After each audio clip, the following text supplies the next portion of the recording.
Chapter 13. Helen Sandberg stood by the control room window staring at the plane.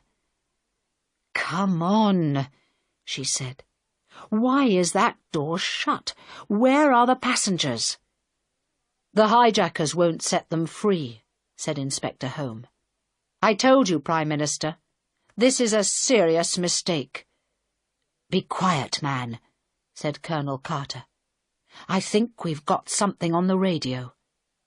Beside him, a soldier was turning the controls of a small army radio. Suddenly the voices of one of the hijackers and the prisoner came into the room. "So, how many soldiers are there in the airport building, my brother?" "I didn't see any soldiers, only police." "That's strange. No soldiers at all?" "I did not see any, brother." "Very strange. But these are not military people. They do not have many soldiers. Perhaps the woman will do what she says, then." "What's happening, Colonel?" Helen asked. "Those are the hijackers' voices. How can we hear them?" The Colonel laughed. "Well, madam, you can see it's raining, can't you? We didn't want our poor prisoner to get wet, so we gave him a nice yellow raincoat, you see. But it was an expensive raincoat, because one of its buttons is a small radio transmitter, so now we can hear everything they say, and we know where they are on the plane." Helen smiled. "Good idea, Colonel. I hope it helps." "Prime Minister," Michael interrupted. "They're coming." Helen looked through the window.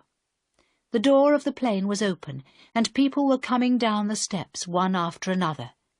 Some of them started to run towards the airport building, and a few knelt down on the wet tarmac. "What are they doing?" Helen asked. "Praying, perhaps," said Michael. "To thank God that they're alive." Police and doctors came out of the building to help the passengers. Helen stood and watched through the binoculars. She did not see Carl. 99, 100. "That's it, then," said Colonel Carter. The plane door closed.